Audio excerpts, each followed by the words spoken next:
सर्वांना नमस्कार.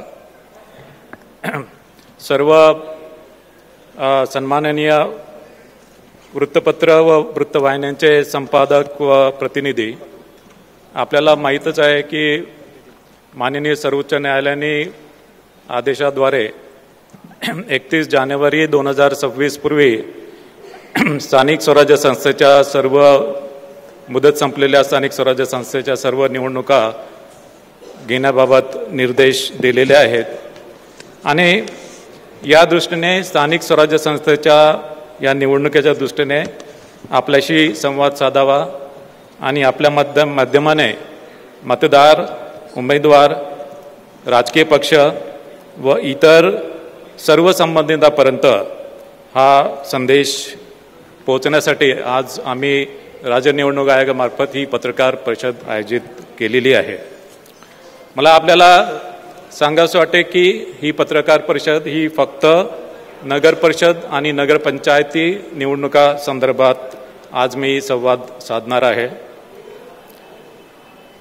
राज्यामधल्या ज्या निवडणुकीस पात्र असलेल्या 246 नगर परिषदा आणि 42 नगरपंचायतीच्या सार्वत्रिक निवडणुका राज्य निवडणूक आयोगामार्फत घेण्यात येणार आहे आणि यामधून एकूण 6,859 सदस्य आणि 288 अध्यक्ष यांची निवड होणार आहे. 246 नगरपरिषदांमध्ये 10 नवनिर्मित नगरपरिषदांचा समावेश आहे आणि 236 नगरपरिषदांची मुदत यापूर्वीच संपलेली आहे. राज्यामध्ये एकूण 147 नगरपंचायती आहे. त्यापैकी 42 नगरपंचायतीसाठी निवडणूक होत आहे. त्यामध्ये 15 नवनिर्मित नगरपंचायती आहे आणि 27 नगरपंचायतीची मुदत यापूर्वी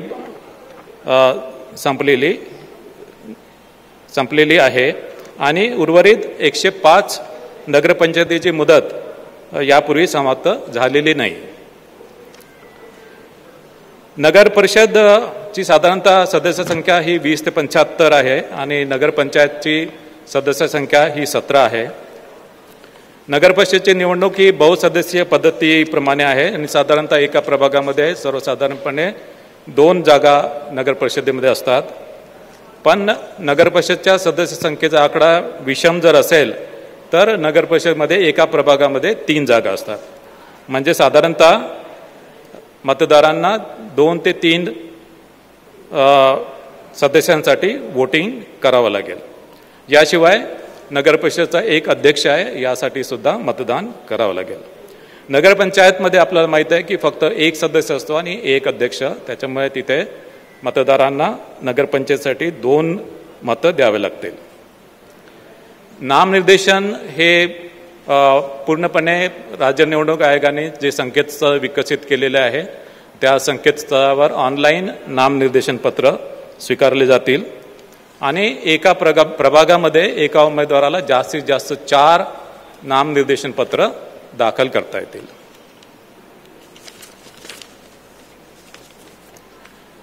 संकेतस्थळावर नामनिर्देशन पत्र दाखल केल्यानंतर त्याची प्रिंटआउट काढून ती संबंधित निवडणूक निर्णय अधिकाऱ्याकडे उमेदवारांना द्यावी लागेल. नामनिर्देशन पत्रासोबत जात वैधता प्रमाणपत्र देणे आवश्यक आहे.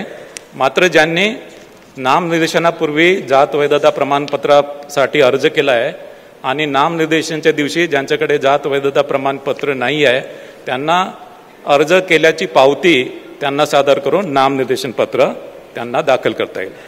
मात्र असा उमेदवार फायनली अंतिमतः निवडून जर आला तर त्याला 6 महिन्याच्या आतमध्ये जात वैधता प्रमाणपत्र देणे हे बंधनकारक राहील. नगर परिषद आणि नगरपंचायतच्या मतदार यादी संदर्भात अंतिम मतदार यादी 31 ऑक्टोबर 2025 रोजी प्रसिद्ध झालेली आहे आणि मतदान केंद्रनिहाय मतदार याद्या 7 नोव्हेंबर 2025 रोजी प्रसिद्ध होणार आहे. नगरपरिषद आणि नगरपंचायतच्या निवडणुकीसाठी एकूण मतदार 1,07,03,576 इतके मतदार आहे आणि त्यासाठी एकूण 13,355 मतदान केंद्रांची व्यवस्था करण्यात आलेली आहे. या निवडणुकीसाठी पुरेशी इलेक्ट्रॉनिक वोटिंग मशीनची व्यवस्था करण्यात आलेली आहे. या निवडणुका इलेक्ट्रॉनिक वोटिंग मशीनद्वारेच होणार आहेत आणि त्यामध्ये 13,726 कंट्रोल युनिट आणि 27,452 बॅलेट युनिटची व्यवस्था केलेली आहे. उमेदवारांसाठी जी खर्च मर्यादा आहे ती खर्च मर्यादा वाढवण्यात आलेली आहे. अ वर्ग नगर परिषदेसाठी अध्यक्ष पदासाठी 15 लाख, सदस्य पदासाठी 5 लाख, ब वर्ग नगर परिषदेसाठी अध्यक्ष पदासाठी 11,25,000, सदस्य पदासाठी 3,50,000, क वर्ग नगर परिषदेसाठी अध्यक्ष पदासाठी 7,50,000, सदस्य पदासाठी 2,50,000, नगरपंचायतीसाठी अध्यक्ष पदासाठी 6 लाख आणि सदस्य पदासाठी 2,25,000 अशी खर्चाची मर्यादा आहे. मतदारांसाठी निवडणूक आयोगाने, राज्य निवडणूक आयोगाने जे संकेतस्थळ विकसित केलेले आहे त्यामध्ये त्यांना सर्च फॅसिलिटी दिलेली आहे आणि या सर्च फॅसिलिटीमध्ये जाऊन मतदारांना त्यांचे नाव आणि मतदान केंद्र शोधता येईल.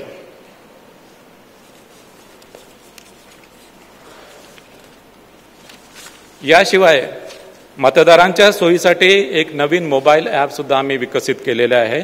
या मोबाईल ॲपच्या मदतीने मतदारांना त्यांच्या मतदार यादीमधील नाव शोधता येईल. याशिवाय त्यांचं मतदान केंद्र शोधता येईल. याशिवाय नो युअर कॅन्डिडेट म्हणजे उमेदवाराविषयी त्यांनी उमेदवारांनी जे प्रतिज्ञापत्र दाखल केलं त्या प्रतिज्ञापत्राच्या अनुषंगाने त्यांच्याबाबत काही गुन्हेगारीविषयी गुन्हे दाखल केले असतील किंवा त्यांच्या शैक्षणिक क्वालिफिकेशनबाबत आणि त्यांच्या आर्थिक परिस्थितीबाबत त्यांना माहिती मिळू शकेल. म्हणजे नो युअर कॅन्डिडेट ही माहिती सर्वसामान्य मतदारांना ही या मोबाईल ॲपच्या माध्यमाने उपलब्ध होईल. मतदार यादीच्या बाबतीत जे संभाव्य दुबार नावाबाबत राज्य निवडणूक आयोगाने पूर्ण दक्षता घेतलेली आहे. राज्य निवडणूक आयोगाने त्यांच्या सिस्टीमवर टूल विकसित केलेलं आहे आणि या टूलच्या माध्यमाने प्रत्येक नगरपरिषद नगरपंचायतीमधील प्रभागामध्ये संभाव्य दुबार मतदार हे डबल स्टार असं चिन्ह त्याच्या पुढे आलेलं आहे. जिथे जिथे अशा प्रकारचे डबल स्टार आलेले आहेत तिथे संबंधित अधिकारी संबंधित मतदारांना कॉन्टॅक्ट करून तो कुठल्या प्रभागामध्ये आणि तो कुठल्या मतदान केंद्रामध्ये तो मतदान करेल याची माहिती घेईल. त्यासोबतच त्याचं नाव, त्याचं लिंग, त्याचा फोटोग्राफ आणि त्याचा पत्ता या सर्व बाबीसुद्धा तपासेल. ज्या मतदान केंद्रामध्ये त्यांनी ऑप्शन दिलेला आहे त्या मतदान केंद्रामध्ये त्याला मतदानाची सोय असेल आणि इतर मतदान केंद्रामध्ये त्याला मतदान करता येणार नाही. ज्या मतदारांच्या नावानं पुढे डबल स्टार आलेला आहे, दुबार मतदार म्हणून डबल स्टार आलेला आहे, पण त्यांनी काही प्रतिसाद दिला नाही तर सर्व मतदान केंद्रावर त्याचं डबल स्टार म्हणून नोंद होईल आणि असा मतदार मतदान केंद्रावर आल्यानंतर त्याच्याकडून एक डिक्लेरेशन घेतलं जाईल की या मतदान केंद्राव्यतिरिक्त इतर मतदान केंद्रामध्ये त्यांनी मतदान केलं नाही किंवा या मतदानानंतर दुसऱ्या मतदान केंद्रावर तो मतदान करणार नाही. म्हणजे एकाच मतदान केंद्रावर त्याला मतदान करता येईल. ऑफकोर्स त्याच्या ज्या वेगवेगळे जे अधिनियम आहेत आणि नियम याच्यामधल्या मतदारांच्या पात्रतेविषयी ज्या तरतुदी आहेत त्या ऑफकोर्स प्रिसाइडिंग ऑफिसर या तपासून घेतील.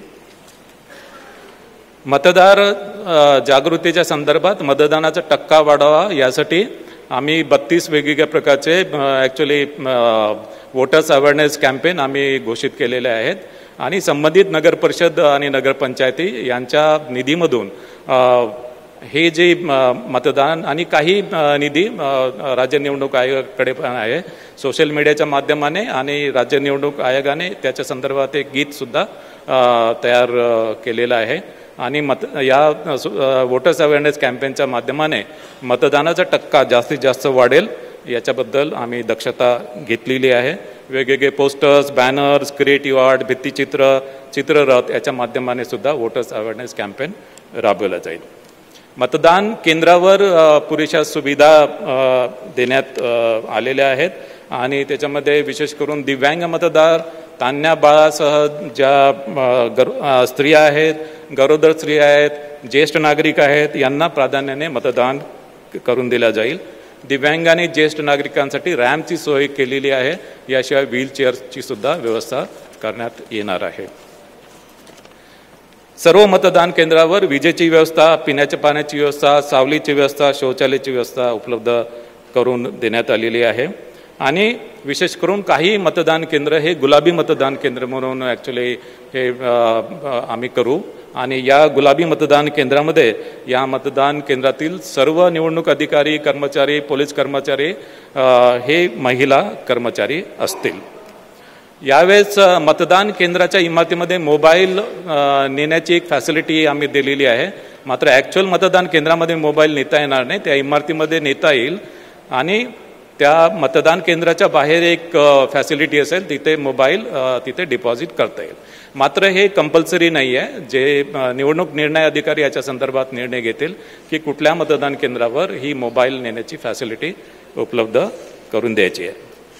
या निवडणुकीसाठी नगरपरिषद नगरपंचायत निवडणुकीसाठी 288 निवडणूक निर्णय अधिकारी आणि 288 सहाय्यक निवडणूक निर्णय अधिकारी यांची व्यवस्था आम्ही केलेली आहे. यासाठी एकूण पोलिंग स्टाफ, काउंटिंग स्टाफ एकूण 66,775 निवडणूक अधिकारी कर्मचाऱ्यांची व्यवस्था आम्ही केलेली आहे. यामध्ये एकूण मतदार, पुरुष मतदार हे 53,79,931 असतील, महिला मतदार 53,22,870 असतील आणि इतर मतदार म्हणजे याच्यामध्ये ट्रान्सजेंडर येतात ते 775 मतदार असतील. अशा अनुषंगाने एकूण मतदार 1,07,03,576 असतील. 13,355 मतदान केंद्राच्या माध्यमाने ही निवडणूक कंडक्ट केल्या जाईल. एकूण 246 नगरपरिषदेची निवडणूक होत आहे. 42 नगरपंचायती आहेत. 288 अध्यक्षपदांच्या जागा आहेत. एकूण प्रभाग 3,820 आहेत. एकूण सदस्य संख्या 6,859 आहे. त्यापैकी महिलांसाठी 3,492 प्रभाग हे आरक्षित आहे. अनुसूचित जातीसाठी 895 जागा आहेत. त्यापैकी 498 महिलांसाठी आरक्षित आहेत. अनुसूचित जमातीसाठी 338 सदस्यपद आहेत. त्यापैकी 187 महिला असतील. नागरिकांच्या मागासवर्ग प्रवर्गासाठी 1,821 जागा आहेत. त्यापैकी 1,005 महिला असतील आणि सर्वसाधारण 3,805 जागा असतील. त्यापैकी 1,802 महिला असतील. आता विभागनिहाय किती नगरपरिषद नगरपंचायतीच्या निवडणूक होत्या हे मी घोषित करतो आहे. कोकण विभाग 27, नाशिक विभाग 49, पुणे विभाग 60, छत्रपती संभाजीनगर विभाग 52, अमरावती विभाग 45 आणि नागपूर विभाग 55. हा निवडणूक कार्यक्रम जाहीर झाल्यापासून संबंधित नगरपरिषद नगरपंचायतीच्या कार्यक्षेत्रामध्ये आचारसंहिता लागू करण्यात आलेली आहे आणि ही आचारसंहिता जरी नगरपरिषद नगरपंचायतीच्या कार्यक्षेत्रात जरी लागू असेल तरी अन्य ठिकाणी देखील काही कार्यक्रम किंवा काही निर्णय झाले आणि ते नगरपरिषद नगरपंचायतीच्या मतदारांवर परिणाम करत असतील तर त्याला सुद्धा आचारसंहिता त्याला लागू होईल. मात्र नैसर्गिक आपत्तीबाबत काही उपाययोजना किंवा मदत द्यायची असेल त्याला आचारसंहितेची आडकाठी राहणार नाही. आचारसंहिता आणि कायदा सुव्यवस्था संदर्भात आजच राज्य निवडणूक आयोगाने 2 आदेश जारी केलेले आहे. आता मी नगरपरिषद नगरपंचायत यांचा प्रत्यक्ष निवडणूक कार्यक्रम जाहीर करत आहे. नामनिर्देशन पत्र दाखल करण्यास सुरुवात 10 नोव्हेंबर 2025. नामनिर्देशन पत्राची दाखल करण्याची अंतिम मुदत 17 नोव्हेंबर 2025. नामनिर्देशन पत्राची छाननी 18 नोव्हेंबर 2025. अपील नसलेल्या ठिकाणी नामनिर्देशन पत्र माघारी घेण्याची अंतिम मुदत 21 नोव्हेंबर 2025. अपील असलेल्या ठिकाणी नामनिर्देशन पत्र माघारीची अंतिम मुदत 25 नोव्हेंबर 2025. निवडणूक चिन्ह नेमून देण्याचा तसेच अंतिमरित्या निवडणूक लढविणाऱ्या उमेदवारांची यादी 26 नोव्हेंबर 2025, मतदानाचा दिवस 2 डिसेंबर 2025, मतमोजणीचा दिवस 3 डिसेंबर 2025, शासन राजपत्रात निकाल प्रसिद्ध करण्याचा दिवस